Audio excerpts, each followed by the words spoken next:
Funny. Now that's funny right there, gang. I ain't gonna even lie to you. That's funny.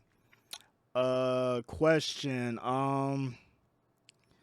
It's crazy how skill-based matchmaking ruins the game, but yet so addictive. I don't know if I'm more of a fan of Call of Duty anymore or just too weak to let it go.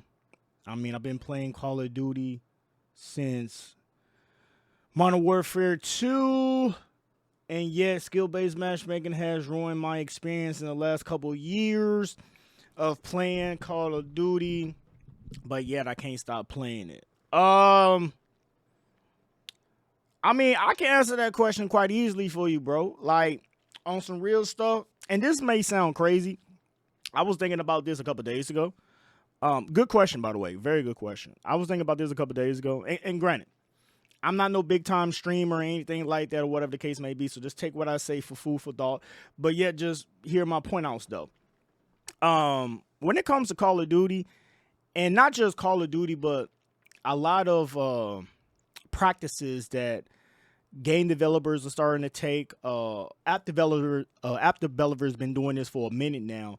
They're starting to take the casino, gambling type of human behavior type of, development, I guess I can say, when it comes to, making an app or making a game or something like that. And y'all probably like, Fly, what are you talking about right here, man? This sounds like some aluminum foil type shit. Hear me out, though. Hear me out. I was watching this video a couple weeks ago, maybe a month or two ago, right, on Joe Rogan. And they was talking about how casinos make like real casinos, and they run like experiments. They run like tests on people to figure out like human behavior and stuff like that. What keeps people keep on doing the same action over and over and over with no reveal. You know what I'm saying? And in the video is very fascinating, right? In the video, they made a well, they didn't. They was talking about it, but they made a casino on the outskirts of Vegas, and this casino is funded by big Fortune 500 companies, big tech companies, so on and so forth, right? And they made a casino. They allow people to come there and stuff like that, and they run tests on people to figure out patterns and human behaviors and what keep people doing what and stuff like that. And they take those tests that they run and they utilize that in, tech companies when it comes to whatever, when it comes to social media apps, so on and so forth. And I'm sure Activision, they do the same thing, right?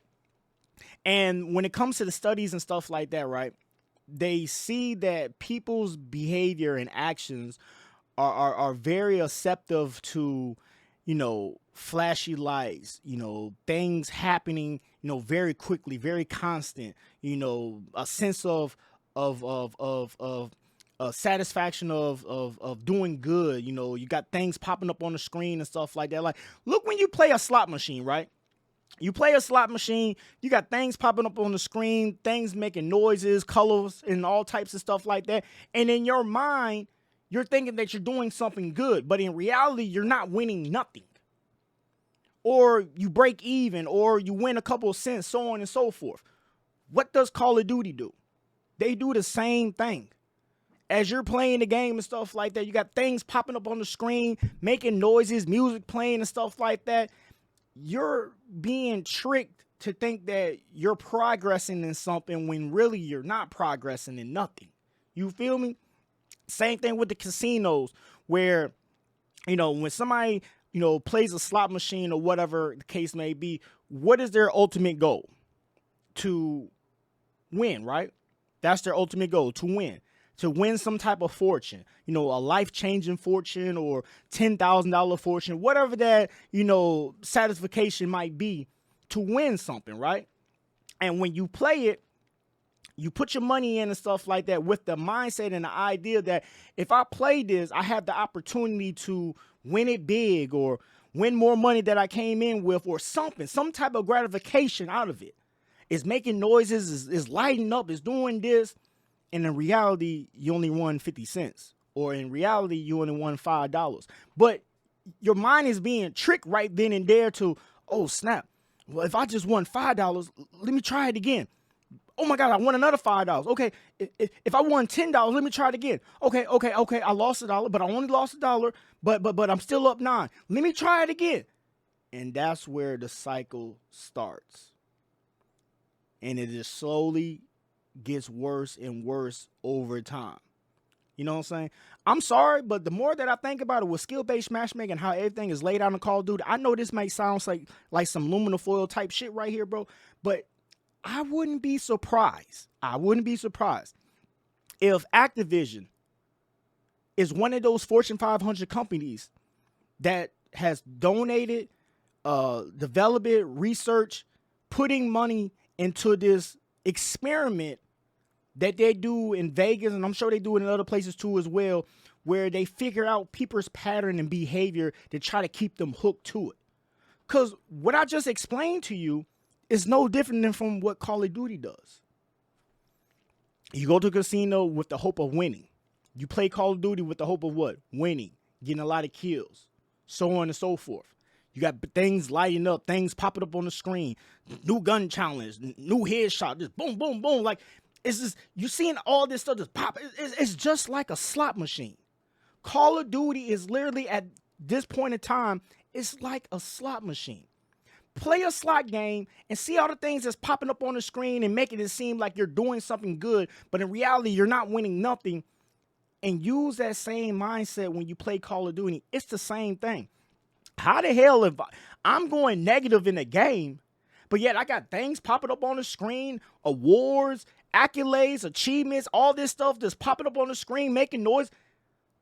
To the person that's being tricked, you know, you think that you're doing good right there, but in reality, you're not doing nothing. It's no different from a slot machine. It's no different from playing a game in Vegas or playing a slot machine at your local gas station. It's no difference. What Call of Duty is doing is no different in that. Like, it's a very fascinating. Let me see if I can pop this up real quick. It's a very fascinating thing, bro. Like, it's very fascinating, and I feel like everybody should check this out. And when you check this out and really listen to it, you'll be surprised. Like, let me see if I can find this real quick.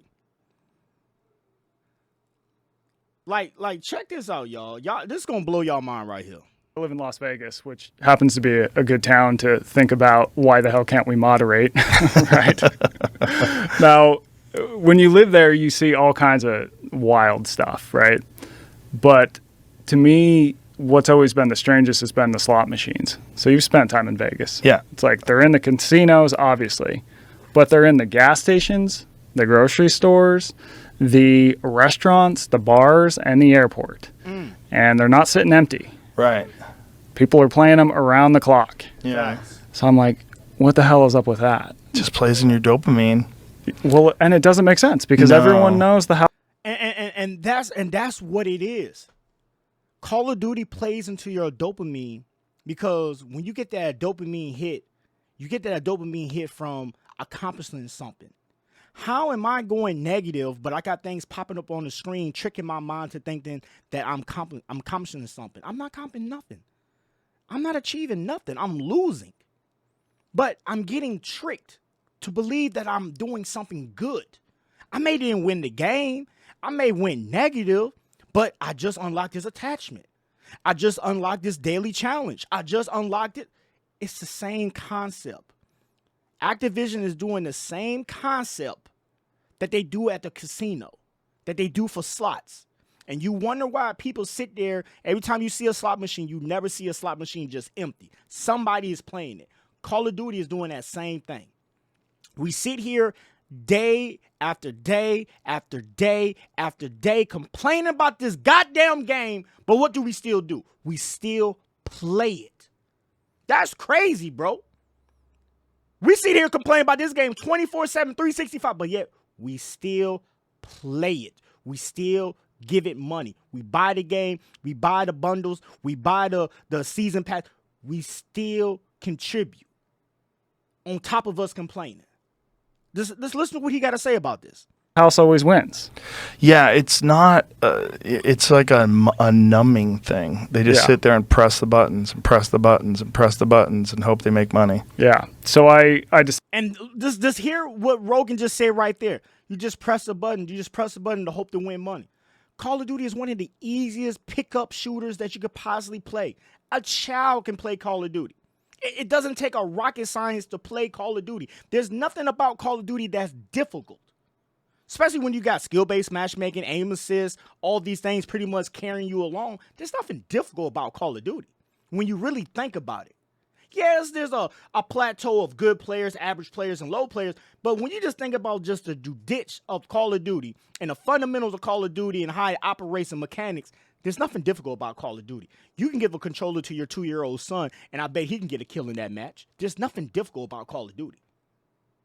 It's the same thing. It's so easy.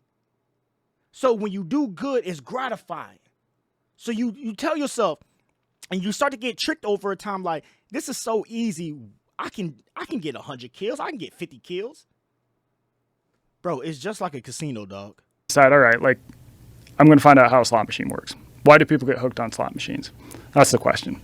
And so I go into journalist mode and I start making calls. Now, the first group of people that I call turns out to be a dead end. So who I call are people who are effectively anti-gambling researchers. Okay, so these are researchers who have a very anti-gambling bent, and they tell me all sorts of sort of strange things. They're like, oh, it's because casinos don't have clocks. They're like, What'd you just say? Fly is going into deep conspiracy mode. It's not even a conspiracy, bro. Like, when you really sit there and think about it, bro, Call of Duty is doing no different than what he's talking about. They're not doing nothing different. They're doing the exact same thing. And I swear, if a big-time YouTuber was to make this type of content right here, because we're going to make this into a video. If a big-time YouTuber was to make this type of content right here, y'all will all sit there and just blow your mind away and be like, wow, he's right. So the word might not get across with me being a smaller YouTuber and stuff, but it doesn't take a rocket scientist when you just sit back and just analyze what's going on. Y'all got to realize something. When I was in school, bro, I didn't go to college, but I told myself if I was to go to college, I was going to go for sociology. I like, you know, understanding and particulating people's minds and stuff like that and what makes people think. That's one thing that fascinates me. Still to this day, it fascinates me. So I was going to go to school for that, right? When I sit back and just think about certain stuff, and when you really look at the core base of what's going on, it's not hard to see it. It's really not hard to see it. Just listen to what he got to say and just take what he's saying in this video and take it into Call of Duty sense, and you will see that, wow, damn, it is really like that. Why do you think that other shooter games really don't excel that well? But yet it's the same thing. Because they don't got noises, bells, whistles, things popping up on the screen, accomplishments, achievements. They don't got all that stuff popping up on the screen doing all that. Call of Duty got all that going on. That's why Call of Duty is so loved by everybody. And then when other game developers start utilizing those same things that Call of Duty does, then they start to flourish too as well in the FPS shooter genre. Like, it's just common sense, bro. One thing that people got to realize, if you could play on people's minds, bro, you can control anybody. Why? This may sound crazy right here, right? But a book that I read a lot of Hitler books. I know this sounds crazy, right? But the reason why I read a lot of Hitler books is, once again, I wanted to study for sociology. I wanted to see, how can a man that everybody knows that is evil and bad and corrupt be able to rule so many people? Gift of gab, poise, ambition, his whole person, it's just everything about his aura. He was bigger than life. And when you understand that, a lot of things is easy to be like, wow, I can see how people can gravitate to this guy right here. He's polarizing. Like, just like Trump. We know that Trump ain't shit, but he's polarizing. He's polarizing when it comes down to it. He has a mouthpiece, gift of gab. He knows how to talk. Guy dumb as hell, but he knows how to articulate words in a way to make you believe it. And that's what they do, in a sense. these myths we've all heard. Casinos don't have clocks. Slot machines only play in the key of C, which relaxes people and relaxes their wallet. Casinos don't have any right angles, and right angles activate the rational part of your brain. And so I go, okay. And then I go to an actual casino, and there's right angles everywhere, right? The screens are right angles. No clocks, but guess who else doesn't have clocks? Like most businesses, right? There's Right. not clocks in Costco. Most restaurants. Right. Yeah. It's not normal to have clocks. And then for the audio, the key of C, I call up a slot machine audio composer. Now, this is a real job you can have in Las Vegas, right? And this guy goes, where the hell do you hear that? He's like, I use all keys. So I realized that the problem that I'm encountering is that I have called people who want us to stop gambling. I need to call people who want us to start gambling, right? I got to follow the money on this. So long story short, I talked to a handful of people in town, and this leads me to this casino on the outskirts of Las Vegas. Now, it's brand new, it's cutting edge, but the catch is that it's not open to the public. So this place is basically a living, breathing casino, but it's used entirely for research on human behavior. What? Yeah, so Really? Who Yeah. funds that? 73 different companies. So there's gambling companies that are involved, but also a bunch of big tech companies who are on the Fortune 500. And I bet money Activision is one of those big Fortune 500 companies that fund this. They fund this and get this information and they embed it into their game. Once again, just look at what's going on here. A game that we complain about over and over. Every year we complain about it, but yet we still play it. We still play it. It's no different from what a casino does. I'm sorry, I hate to say this, y'all, but we all have a gambling problem. It may sound far-fetched, but we all got a gambling problem. That's tough! Because we know this game ain't shit. We know that we're getting tricked by an algorithm. We got an algorithm that's sitting here manipulating the outcome of the game. If you're going to win, if you're going to lose, if you're going to go negative, if you're going to go positive, if you're going to break even. But yet we still play it. Simplicity, dog. Simplicity. So I go there, and it's like I said, it's a legit casino. How big is it? It's, I would say, I mean, it's not the size of a normal casino, like a sprawling strip one. It's probably about the size of everything you have here, maybe a little bigger. But they have hotel rooms. It's like a Walmart. Yeah. That big? Yeah, it's in this big office building, basically. Okay. And they're basically looking at how everything that happens in a casino affects human behavior. So how does room design and the technology we're using in rooms affect behavior? How does betting with, say, an AI bot versus an actual human impact betting? Now, when I'm there, I meet with, to bring it back to slot machines, I meet with a guy who designs slot machines. So the reason that these things are so entrancing to people, it tracks back to this behavior loop that I call the scarcity loop. And this is basically a looping behavior that when people do it, they tend to get hooked on it very easy. So it's got three parts. It's got opportunity, unpredictable rewards, and quick repeatability. So opportunity, you have an opportunity to get something of value. So in the case of a slot machine, it's money, right? Same thing with Call of Duty. Opportunity. You have an opportunity to win a game. You have an opportunity to go 105. Have a 5.0 KD. That's your opportunity. Because it's so easy to pick up Call of Duty. It's so easy to get kills. You got skill-based matchmaking. You got aim assists. The opportunity is there. It's just waiting for you. What's stopping you from getting 100 kills every game? You know the fundamentals. It's an easy game to play. What's stopping you from getting 100 kills per game? The opportunity is there. 2, unpredictable rewards.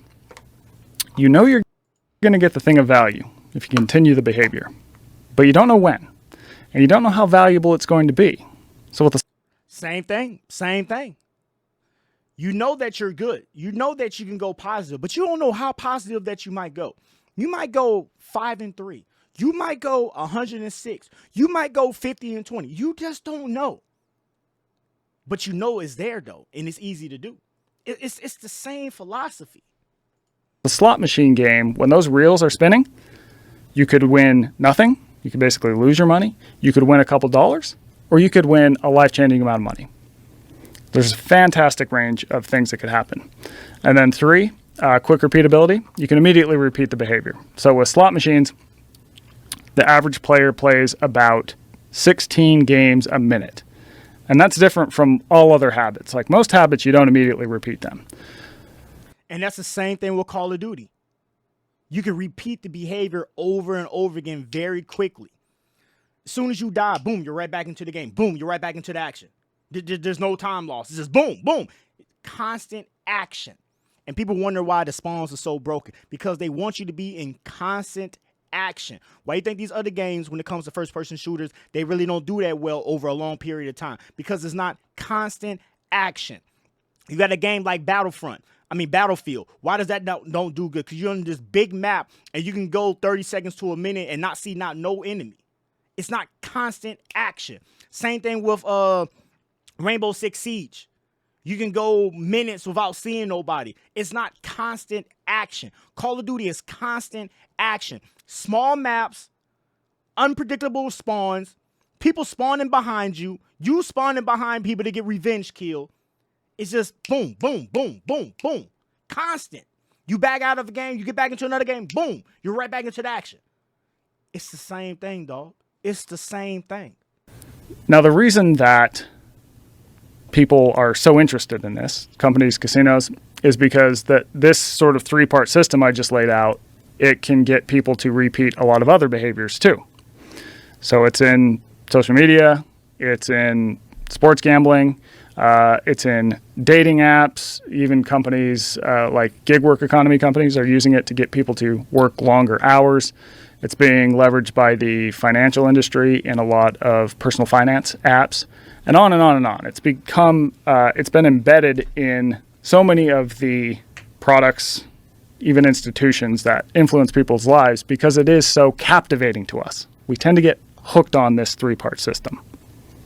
And so when you're talking about like gig economy stuff, like you're talking about like Uber and things along those lines? Driving for Uber. And so how do they use that? So things like unpredictable rewards get put up in front of a driver to get them to drive into an area of town that Uber might want them to be in. There's also unpredictable rewards. What do you? Yeah, so like you might get say, oh, if you drive here, like your whatever you'll make X amount more money. Right? And it sort of pops up unpredictably. Also, they'll and that's the same thing with Call of Duty. With when I say where you always got these achievements and accolades popping up on your screen every time you get a kill. Half the time you don't even got to get a kill. You can get killed and things will still be popping up on the screen. Rewards and daily achievement accomplished and stuff like that. Unpredictability. You got things popping up on your screen all the time to make you keep on going. You're losing, but your mind is being tricked to think that you're doing something good, because even though I just died right here, I just blew up by an RPG, I still had an achievement pop up on my screen. Oh, snap, let me keep on going. Unpredictable reward. It's crazy, bro. And I know this sounds so like far-fetched. And I know I just went into a deep-ass rant with this shit, bro. But I'm glad that you asked that daggone question right there, bro. That's why we're hooked to Call of Duty, man. Because you have places like this, companies like this, that's funding institutions that run tests on people and utilize those tests that they run on people and put it into their apps, into their games, into their business philosophy or whatever it might be. It's the same thing, bro. It is no different, bro. Call of Duty knows our behavior, knows the average person's behavior, and knows what to do to keep them repeating this behavior over and over and over and over again without even winning nothing. No different from a casino. You're not winning nothing, but yet you still continue to play and play and play and play and play, and you're $10,000 in the hole, but yet you just won $1,000. You're $10,000 in the hole, but you just won $1,000. So you got that gratification that, okay, if I was able to win $1,000, even though I lost $10,000, I can win more. Let me keep on going. And the cycle continues over and over and over and over again. Call of Duty is not doing nothing different. We're not winning nothing. We're losing. We're going negative. We're losing games. But hey, this game right here, you just went 60-10. Even though the last 3 games, you went negative. You went 22-24. You went 18-21. You went 17-30. But hey, this game right here, you just went 60-4. You just went 60-12. Keep on playing. You can do it again. And it keeps on repeating itself. Simplicity, dog. Straight simplicity.